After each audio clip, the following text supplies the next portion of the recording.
Allah.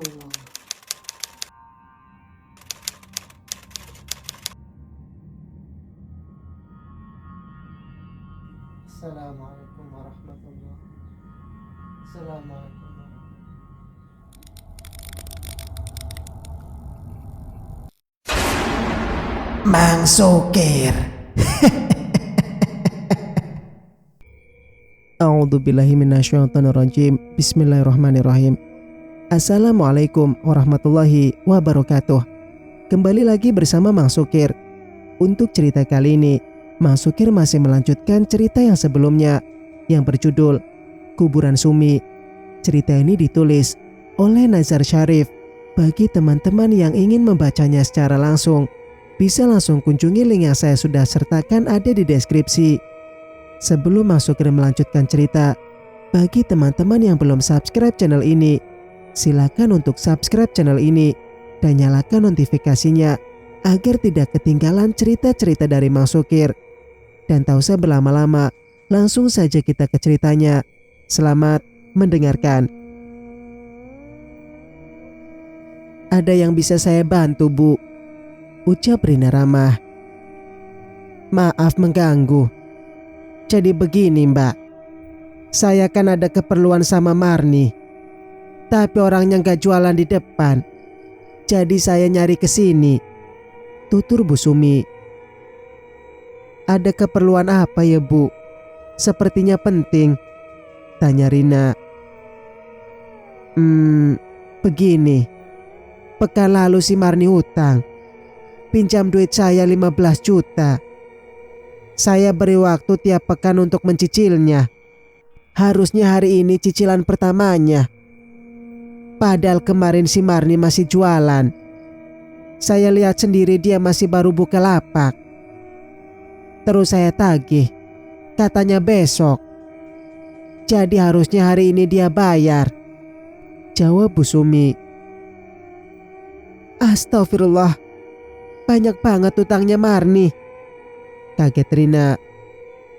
Ibu, si Marni barusan pindah sekeluarga tadi pagi. Cuma bawa barang seperlunya. Katanya sisa barang buat si pemilik kontrakan untuk bayar iuran yang menunggak. Terang Rina. Hah? Pindah? Kemana pindahnya? Kaget Bu Sumi. Itu saya juga nggak tahu, Bu. Tadi pagi saya tanya mau kemana. Katanya mau pindah dari kota ini. Banyak utang katanya. Pusing. Dia pun sempat curhat. Suaminya nggak ada kerjaan di sini.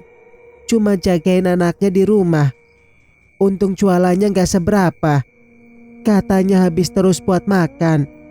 Nggak bisa bayar utang. Jelas Rina sambil mengingat obrolannya dengan Marni tadi pagi. Loh, kok gitu? Terus saya nagih kemana? Kalau dia pindah gitu saja? Cemas Bu Sumi.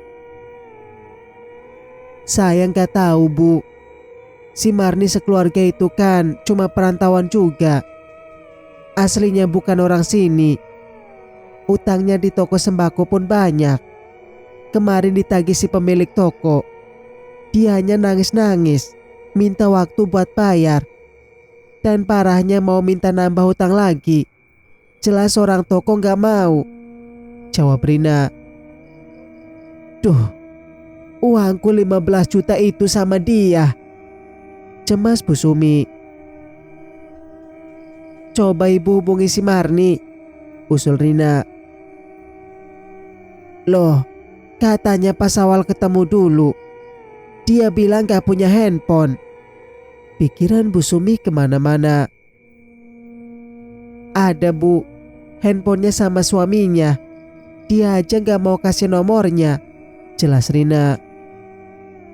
Coba minta tolong sampean hubungi ya. Please. Bantu saya. Harap Bu Sumi. Sambil menghela nafas. Dengan malas Rina masuk ke dalam dan mengambil handphonenya. Berulang kali dia coba menghubungi Marni. Gak aktif, Bu. Rina mulai memikirkan kerjaannya di dapur. Waduh, gimana nih? Cemasnya. Waktu ngasih pinjaman, ada jaminannya nggak? Tanya Rina. Ada. Ini 2 buah gelang. Katanya si emas. Bu Sumi mengeluarkan gelang itu dari dalam tas. Kebetulan dibawanya. Kok gelang emas begini? Aslikah? Tanya Rina. Katanya sih emas asli. Gugup Bu Sumi khawatir gak asli. Ya sudah, itu saja ibu jual. Buat nutupin pinjamannya si Marni. Kalau itu emas asli, banyak itu duitnya. Ya sudah ya Bu, saya mau lanjut masak lagi. Permisi. Pamit Rina sambil masuk ke dalam. Ya wis, makasih ya udah bantuin. Bu Sumi pun melangkah pergi pulang dengan kekecewaan. Pulang dengan kecewa. Bu Sumi pun melangkah pergi, pulang dengan kecewa. Keesokan harinya, jam 8 pagi, Bu Sumi sudah ke pasar induk naik ke lantai 2, mau menjual gelang emasnya itu. Dia berharap uangnya banyak, bisa mengganti uangnya yang dibawa kabur Marni. Permisi Mbak, saya mau jual 2 buah gelang emas ini. Diserahkannya gelang itu pada pemilik toko untuk diperiksa. Maaf Bu, setelah saya periksa, 2 buah gelang ini cuma gelang emas sepuhan, kata si Mbak yang di toko. Hah? Maksudnya? Kaget Bu Sumi. Gelang emas ini keduanya imitasi, terbuat dari kuningan biasa yang disepuh emas. Artinya kandungan emasnya sangat sedikit. Maaf, kami tidak membeli perhiasan KW begini. Ibu ke toko sebelah saja ya, usulnya. Gelang emasnya palsu. Bu Sumi memastikan lagi. Iya Bu, maaf ya, saut si mbaknya. Dengan berat hati Bu Sumi melangkah ke toko sebelah. Dan kedua gelang imitasi itu pun hanya dihargai lebih kurang 500.000. Bu Sumi pun pulang sambil menangis. Baru kali ini dia merugi belasan juta. Harusnya beliau kapok. Tidak lagi meminjamkan uangnya pada sembarang orang, apalagi mengharap untung atau laba dari duit. Bu Sumi tetap dengan aksinya mencari nasabah, orang yang perlu uangnya. Dia pikir rugi cuma sekali dan berharap untung berlipat ganda selanjutnya. Di taman kota, Bu Sumi menangis. Setelah tenang dia pun duduk sambil menikmati es sop buah sendirian. Dia perhatikan si abang penjual pentol yang tak jauh dari sana itu sepertinya melamun. Dia pun bergegas menghampiri dengan membeli sedikit dagangannya sambil bertanya-tanya. Si abang pedagang pentol itu tidak tertarik dengan tawaran pinjaman oleh Bu Sumi. Dengan alasan sudah dimodali saudaranya. Akhirnya, Bu Sumi pun pulang karena pusing atas kejadian hari ini. Di atas sofa ruang tamunya, Bu Sumi iseng-iseng memainkan handphone Android mahalnya. Dia mencari permainan di Play Store. Ada beberapa jenis permainan yang didownloadnya. Setelah itu perhatiannya tertuju pada beberapa aplikasi pinjaman online. Didownloadnya beberapa aplikasi itu. Coba membuka salah satu aplikasi pinjaman online dan memasukkannya beberapa data serta nominal yang diinginkan. Tak berapa lama, nominal 10 juta yang tertulisnya masuk ke dalam rekeningnya. Bu Sumi pun kegirangan melompat-lompat di atas sofa hingga terjatuh dan terkilir kakinya. Dia pun meringis kesakitan. Meski Bu Sumi berkecukupan, tidak kekurangan uang, tetapi keisengannya menggunakan aplikasi pinjaman online membuatnya berhutang 10 juta. Zaman sudah berubah. Pinjam uang pun bisa secara online. Pantas saja nasabah koperasi temanku berkurang. Sudah canggih. Tidak ada yang tahu kalau melakukan pinjaman online. Syaratnya pun semudah ini bermodal foto KTP saja. Gumam Bu Sumi.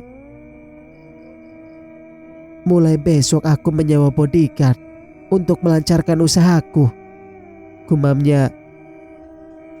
Bunganya cuma 15%. Kecil lah. Waktu cicilannya juga lama. Bisa kugunakan untuk modal meminjamkan ke orang-orang dengan keuntungan 50%.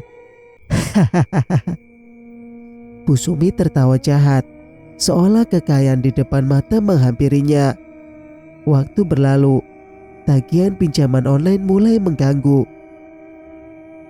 Oh, begini toh kerja pinjol. Mengirim pesan singkat mengingatkan bayar dengan kasar, mengancam, dan memaksa bayar. Padahal waktunya masih beberapa hari lagi jatuh tempo. Aku juga bisa melakukan itu semua. Mulai besok aku nyari anak buah untuk jadi ajudan dan tukang gebuk, gumamnya lagi. Bu Sumi pun melunasi utang pinjaman online-nya meski merogoh kocek lebih dalam. Tetapi dia meniru cara kerja pinjol itu untuk berlaku lebih memaksa dan kejam. Tak mau kalah dengan aplikasi pinjol itu, Bu Sumi pun mulai menawarkan uangnya untuk dipinjamkan melalui grup-grup WA di komunitasnya dan di kota kecilnya, sehingga membuatnya dikenal. Banyak orang mulai meminjam uangnya. Ada mahasiswa, ibu rumah tangga, para janda, pedagang kecil, dan orang yang kepepet uang. Bu Sumi mulai memiliki anak buah. Ada yang berperan sebagai adminnya, ajudannya, dan tukang tagih di lapangan. Dia pun masih sering berkeliling. Kadang banyak yang berhasil ditawari uang secara langsung. Kemudian dia tagih dengan keuntungan 50% minimal. Pinjaman 5 juta dan seterusnya diminta jaminan, entah barang berharga atau surat berharga. Siang itu, Bu Sumi mendatangi beberapa pedagang kecil di pasar. Karena ada laporan dari tukang tagihnya, ada yang tidak mau membayar cicilan yang kesekian. Untuk itu Bu Sumi mengajak serta ajudannya. Pedagang kue yang berjajar 2 orang itu menjadi sasaran pertamanya.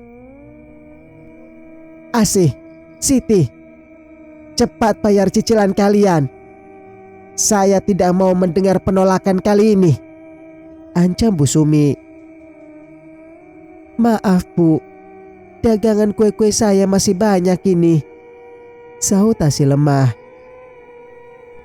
Dagangan kue saya juga masih banyak Bu.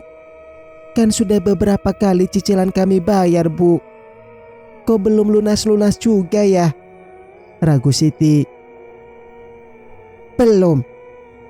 Kalau lunas saya nggak maksa datang ke sini. Hutang kalian masih separuhnya, jelas Bu Sumi.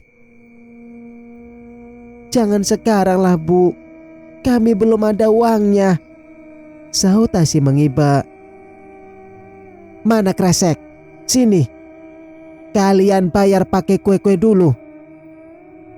Dengan cekatan dan semuanya, Bu Sumi masukkan kue-kue ke dalam kantong plastik. Jangan berlebihan Bu. Itu kebanyakan ngambil kuenya. Kami untungnya gak seberapa juga. Malah banyak ngambil kue dagangan kami. Ibu hitung dulu itu kue-kuenya yang diambil, cegah Siti. Masih mending saya ambil segini. Gak ambil semua dagangan. Hutang kalian masih banyak. Awas saja kalau gak bayar lagi. Kalian akan tahu akibatnya, ancam Bu Sumi dengan melotot. Di belakangnya ada ajudannya yang siap diperintah. Membuat Asih dan Siti terdiam, takut melawan. Bu Sumi pun segera berlalu. Ya Allah, bagaimana ini? Padahal kue-kue ini gak semua bikinan sendiri. Ada titipan orang juga. Diajak semua oleh Bu Sumi, keluh Asih. Yang sabar ya Asih. Siti memandang iba. Dagangan kue dia pun juga diambil banyak oleh Bu Sumi. Satu pekerjaan kecil sudah diatasi. Bu Sumi tersenyum puas. Berikutnya dia menyelesaikan satu pekerjaan lagi yang kali ini nilainya besar. Di ujung gang dia singgah ke sebuah rumah kayu tua. Mbak Yun, Bayar utangmu sekarang, teriak Bu Sumi. Bu Sumi, kirain siapa teriak di siang hari begini? Masuk dulu Bu, tawar Mbok Yun. Ogah, aku sibuk. Kesini cuma nagih utangmu. Cepetan, tagih Bu Sumi.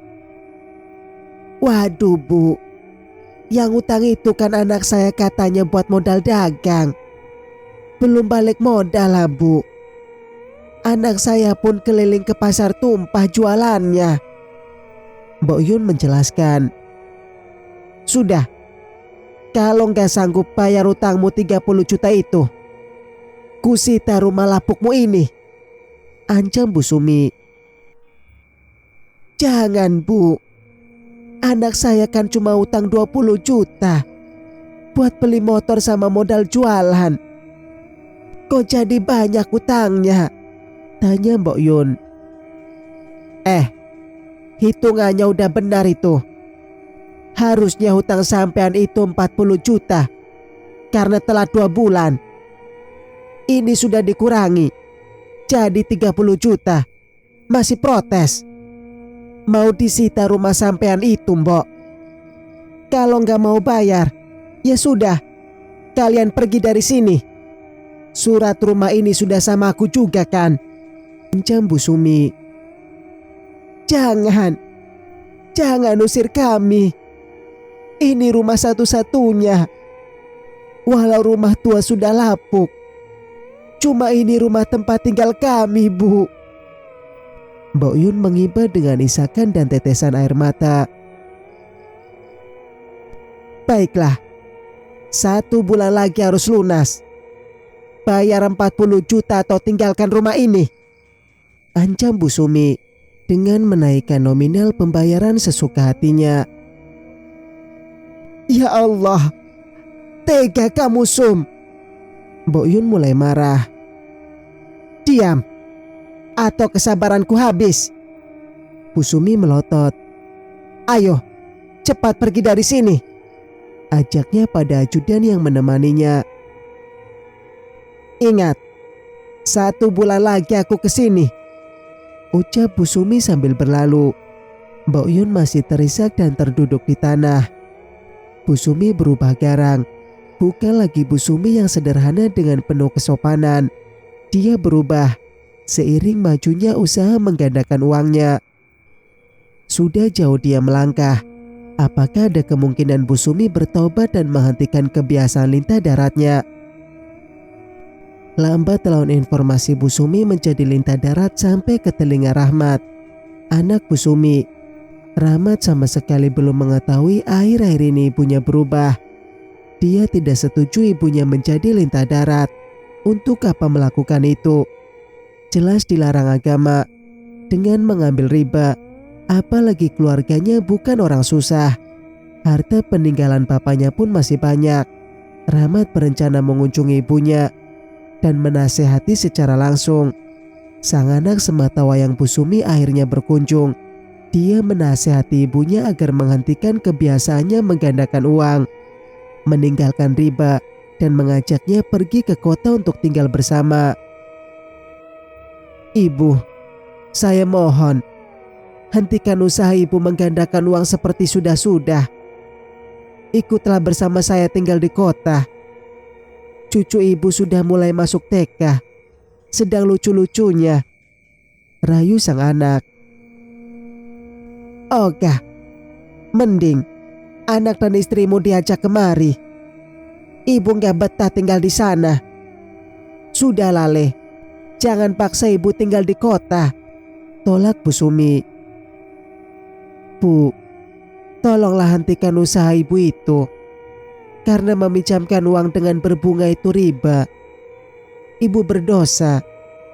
Saya sayang sama ibu. Makanya saya mengingatkan dan saya tahu ibu kesepian di sini. Ikutlah dengan kami ke kota. Mau ya Bu? Rayu sang anak. Kamu ini sama saja kayak orang-orang di luar sana. Sok suci, ngomongin dosa, kayak gak punya dosa saja. Kita ini semuanya berdosa. Hanya bentuknya saja yang berbeda-beda. Ah, sudahlah. Biarin ibu begini, kekeh Bu Sumi. Sang anak geleng-geleng kepala. Dia tidak tega membiarkan ibunya menjadi lintah darat. Dia terus berupaya mengingatkan ibunya untuk kembali. Bu, kalau ibu kekurangan uang, bilang sama Rahmat, Bu. Bukankah selama ini Rahmat juga mengirim ibu uang setiap bulan? Gaji pensiunan bapak juga ada kan, Bu? Lahan pertanian 2 hektar yang dikerjakan orang juga menghasilkan kan, Bu? Apalagi alasan ibu bertahan dengan menggandakan uang itu? Malu, Bu. Rahmat malu. Apa ibu tidak malu? Cecer sang anak sambil terisak. Bu Sumi terdiam beberapa saat. Ibu juga tidak tahu. Tapi ibu senang melakukan ini. Awalnya niat ibu ingin menolong orang. Entah kenapa ibu senang orang yang tidak mampu bayar itu menderita. Dan dari usaha ibu ini sudah banyak menghasilkan harta benda.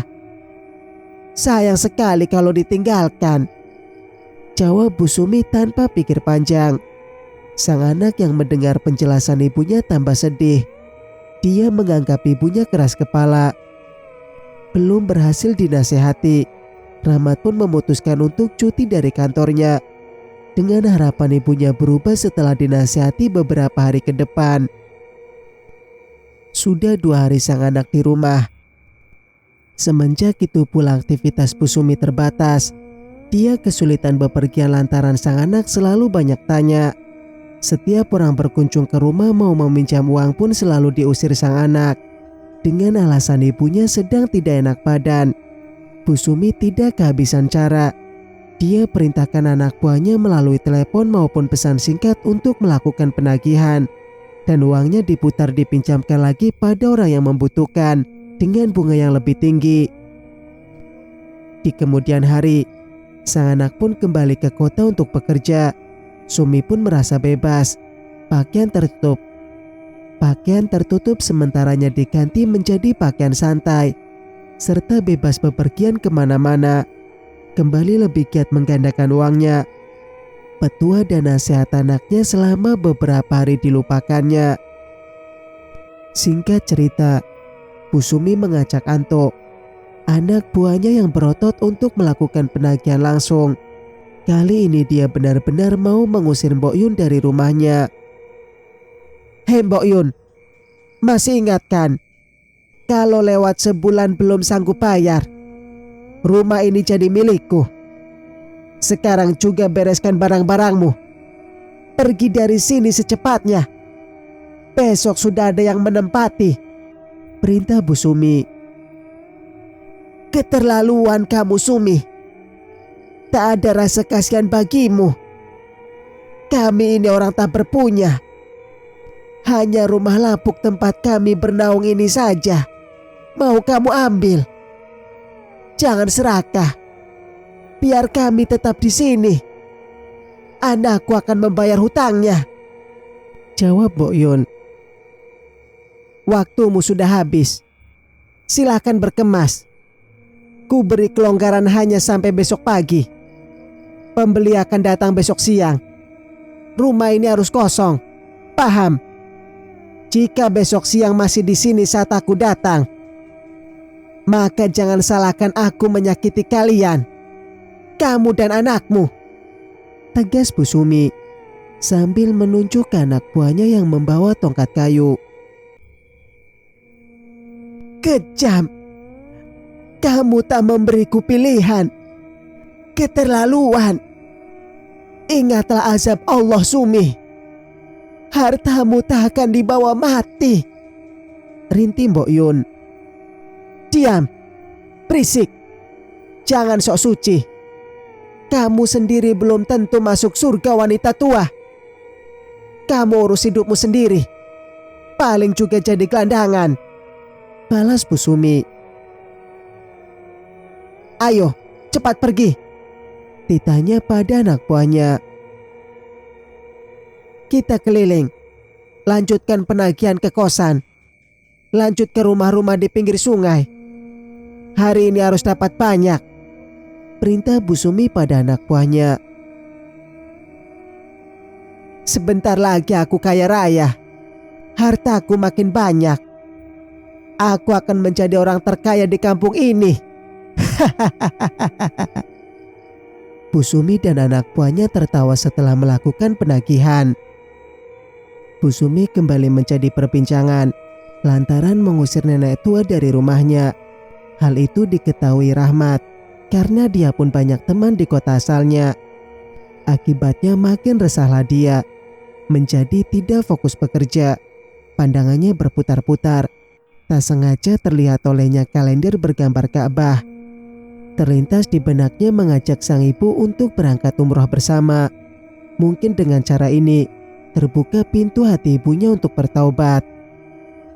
Sang anak pun akhirnya mengambil cuti untuk ibadah umroh, pulang ke kota kecil, mengajak Bu Sumi pergi umroh, berharap ibunya berubah dan menghentikan usaha lintah darat ibunya. Loh, kok kamu pulang lagi? Padahal baru seminggu yang lalu kamu cuti.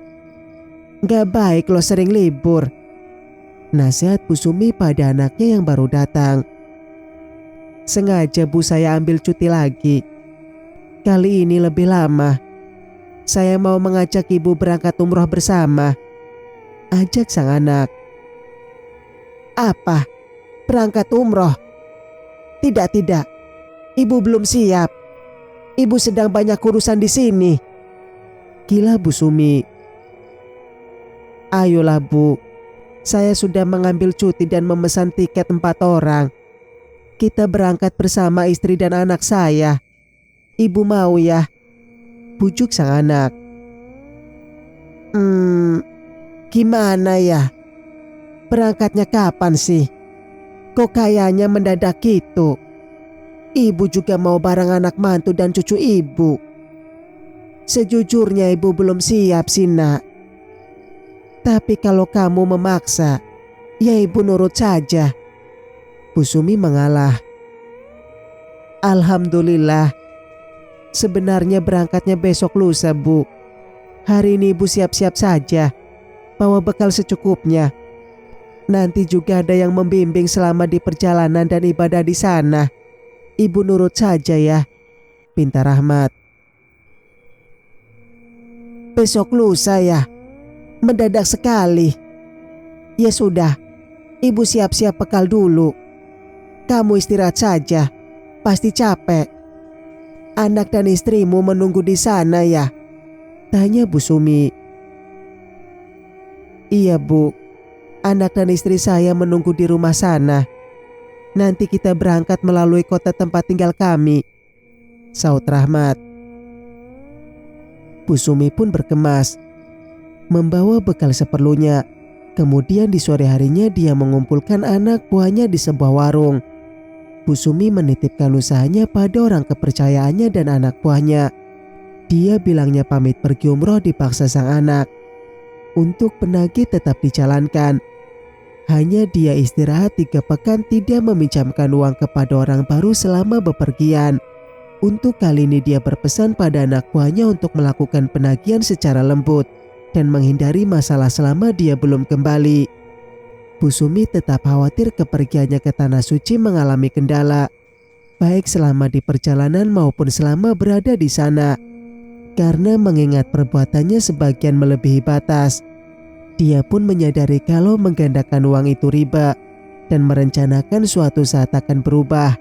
Hanya karena kenyamanan dan entah karena dorongan nafsu, sehingga masih bertahan menjadi lintah darat. Padahal dari segi kekayaan, Bu Sumi sudah kaya, bahkan aset keluarganya pun banyak. Harapan tetaplah harapan selama belum diwujudkan. Singkat cerita, rombongan umroh yang di dalamnya ada Bu Sumi sekeluarga itu pun akhirnya tiba di Tanah Suci dengan selamat dan tak kurang suatu apapun. Hanya saja, Bu Sumi tiba-tiba melemah badannya. Ketika sudah tiba di hotel, menjadi susah beribadah, sehingga uring-uringan saja seperti orang malas. Dalam prosesi tawaf, Bu Sumi yang lemah itu tetap menjalani dengan duduk di atas kursi roda. Anaknya yang mendorong hingga selesai urutan ibadahnya. Tak ada yang tahu Bu Sumi diam, padahal dia seperti dikunci mulutnya, tidak dapat berdoa dan berzikir. Bangunan Ka'bah yang megah di hadapannya itu pun tak dapat dilihatnya, seolah ada hijab yang menutupinya. Pikirannya entah kemana. Yang dilihat hanya kerumunan orang-orang. Bagi orang-orang yang ada di dalam rombongan umroh bersama Bu Sumi, masing-masing menceritakan kebahagiaannya dan harapannya, doa-doanya di depan Ka'bah, pengalaman yang berkesan dan lain sebagainya. Bu Sumi hanya menjadi pendengar yang baik, tidak menyela, tidak menanggapi, dan tidak ikut bercerita. Diam saja. Padahal setelah balik ke hotel, Bu Sumi sudah bisa bicara, tetapi dia enggan mengatakan apa yang dirasakannya. Dia takut diolok-olok atau dikasihani. Selesai rangkaian ibadah, tibalah saatnya berkemas pulang. Tubuh Bu Sumi yang awalnya lemah itu tiba-tiba menjadi segar bugar, seolah tidak mengalami kendala seperti sebelumnya. Dia pun ikut bersama rombongan pulang kembali ke tanah air. Kepada setiap yang bertanya, Bu Sumi hanya mengatakan belum terbiasa dengan suhu di sana. Dia menghindari pembicaraan yang mendetail, takut keceplosan atau dianggap ibadahnya tidak diterima karena tidak melihat bangunan Ka'bah selama di sana. Apapun yang terjadi, Bu Sumi tetap semangat untuk kembali pulang. Mengingat sudah 2 pekan lebih dia libur, dia merasa tidak sedang menjalani ibadah melainkan hanya jalan-jalan saja. Hatinya merasa hampa.